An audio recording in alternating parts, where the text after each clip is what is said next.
आप लोग यहाँ पत्रकारिता करते हैं, देश में भी सबसे आगे दक्षिण के राज्य हैं, केरल, कर्नाटक, तमिलनाडु, आंध्र प्रदेश, तेलंगाना। इन सारे राज्यों में आज तक आजादी के बाद से कोई भी मुख्यमंत्री 10 वर्ष से ज्यादा लगातार नहीं रहा है। क्यों? लोग 10 वर्ष आपने काम किया, फिर भी लोग हटाकर दूसरे को मौका देते हैं। यहाँ 32 वर्ष से लालू नीतीश, इसके आगे जनता जा ही नहीं रही और हम लोग मर रहे हैं। हम लोग के बच्चे जाकर मजदूरी कर रहे हैं पूरे देश में। कल अररिया में 90 लाख का लूट हुआ है। बिहार में लाइन ऑर्डर की क्या स्थिति है? भैया, जिस सरकार में राजद वाले लोग रहेंगे और जिस सरकार का मुखिया उसकी सिर्फ चिंता ये रहे कि हमारी कुर्सी बची रहे, वहां पर लॉ एंड ऑर्डर का स्थिति क्या होगा? आप बता दीजिए। लॉ एंड ऑर्डर की स्थिति आप क्या अपेक्षा करते हैं? जब 2015 में, मैं आपको और जानकारी दे देता हूँ, आपको नहीं मालूम होगा ये, 2015 में जब सरकार बन रही थी, हम तो थे साथ में।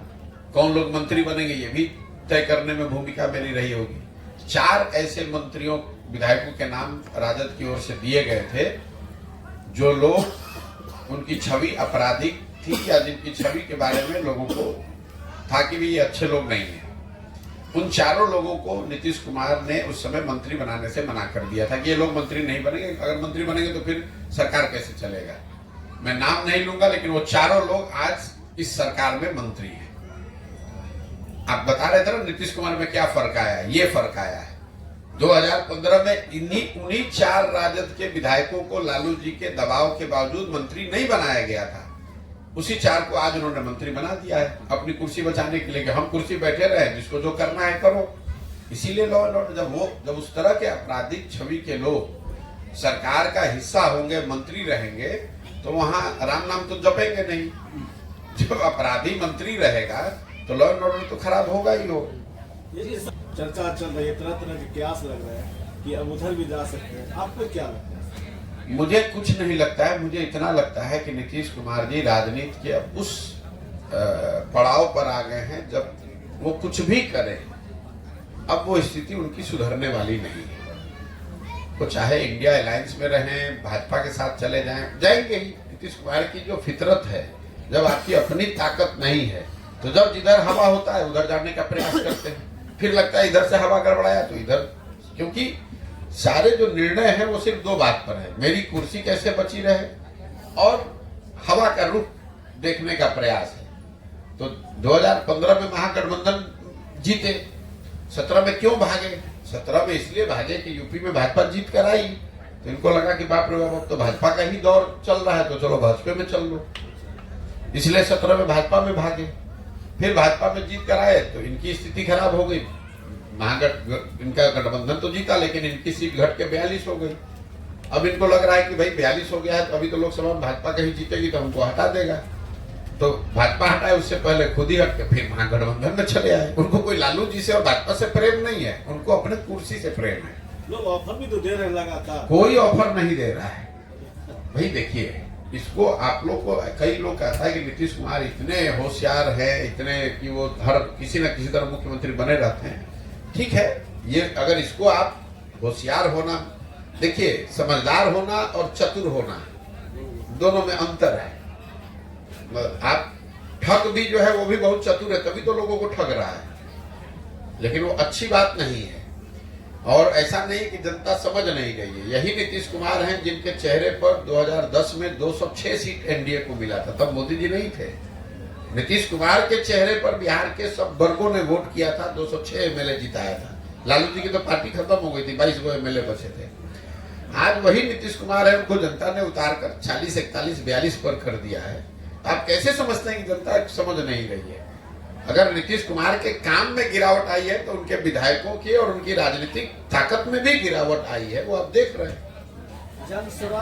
अरे किसी जमाने में 2010 में नीतीश कुमार की इतनी ताकत थी कि इन्होंने कहा कि नरेंद्र मोदी को बिहार हम घुसने नहीं देंगे। आपको याद होगा 2010 में नरेंद्र मोदी जी को चुनाव प्रचार में आने नहीं दिया था उन्होंने, इतनी ताकत थी। और आज उनकी दशा देख लीजिए क्या है। तो जैसे जैसे काम आपका खराब हुआ, जनता का ताकत राजनीति में क्या है? जनता का समर्थन ही तो ताकत है। समर्थन घटा, ताकत खत्म। जिस बिहार में आप राजनीति करने आए हैं, यहाँ जाति का जड़ बहुत मजबूत है और आप जिस जाति से हैं वो बहुत उस मामले में बहुत कमजोर है। आपको लगता है कि आप सफल हो पाएंगे? देखिए, ये तो आप लोगों का एक नजरिया है कि बिहार में हर चीज जाति पर ही होता है। जाति समाज की, राजनीतिक सामाजिक जीवन की सच्चाई है। बिहार में भी ये बात है और आंध्र प्रदेश में भी है, महाराष्ट्र, गुजरात, कर्नाटक में भी है। तो ये मत समझिए कि जाति सिर्फ बिहार में है। इतना ही जाति का महत्व गुजरात में भी है, इतना ही जाति का महत्व कर्नाटक, आंध्र प्रदेश में भी है। लेकिन चूंकि बिहार में हम लोग गरीब और पिछड़े हैं, तो एक हम लोग को समझ में नहीं आता है। बाहर के लोगों ने ये थप्पा लगा दिया है कि बिहार इसलिए पिछड़ा है कि सब जाति पर ही होता है। मैं आपको 2 एग्जाम्पल देता हूँ, उदाहरण दे रहा हूँ, अब उसको समझिए। बिहार में जितने लोग सांसद हैं भाजपा के या एनडीए के, वो सब लोग बताएंगे, पत्रकार लोग भी बताएंगे कि वो वोट सांसदों को नहीं पड़ा, वोट पड़ा मोदी जी को।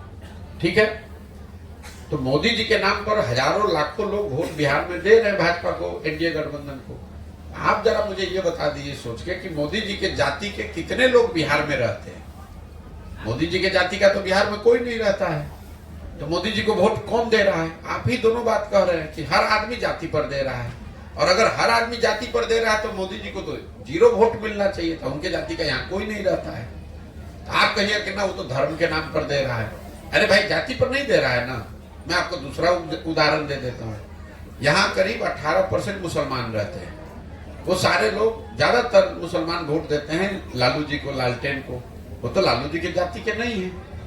वो क्यों दे रहे हैं? वो दे रहे हैं क्योंकि वो भाजपा से डरते हैं, भाजपा को नहीं दे सकते, इसलिए लालटेन को दे रहे हैं। इसी तरह समाज का एक बहुत बड़ा वर्ग है जो भाजपा को इसलिए वोट देता है कि वो लालू जी को वोट नहीं दे सकता है, इसलिए उनको वोट देता है।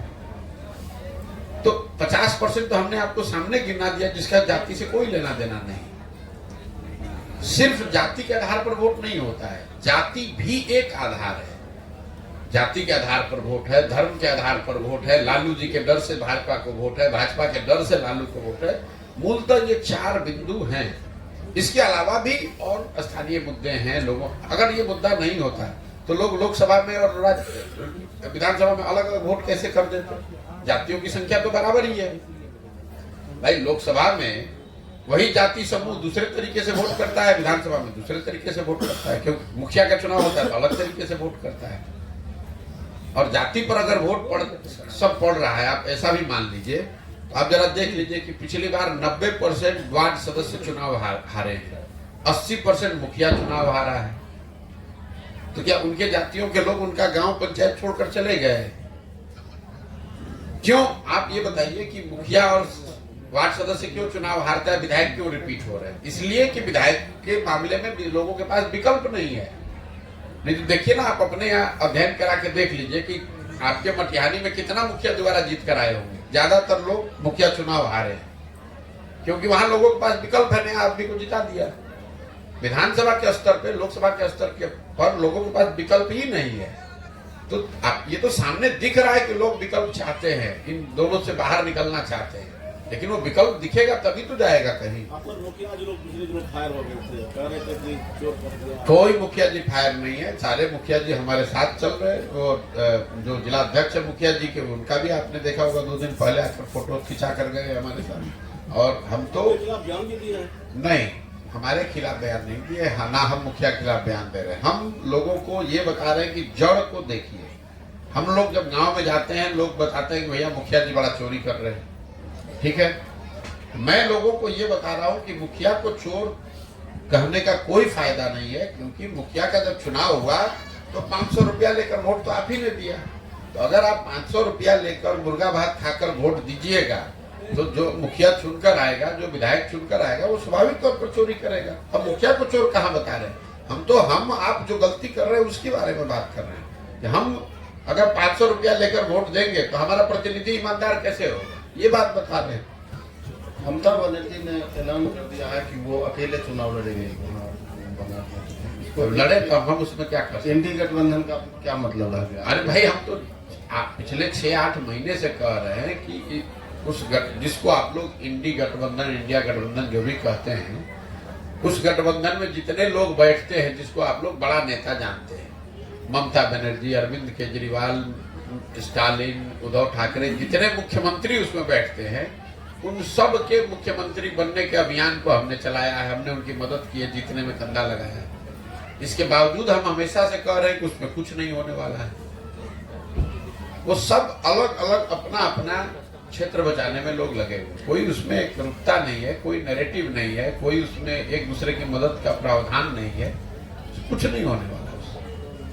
आप बिहार का गठबंधन हो गया, आप बंगाल की बात कर रहे हैं, बिहार में गठबंधन हो गया, कोई जरा बताए कि बिहार में गठबंधन हो गया तो बिहार में ही तो भाई एनडीए का नहीं हुआ है।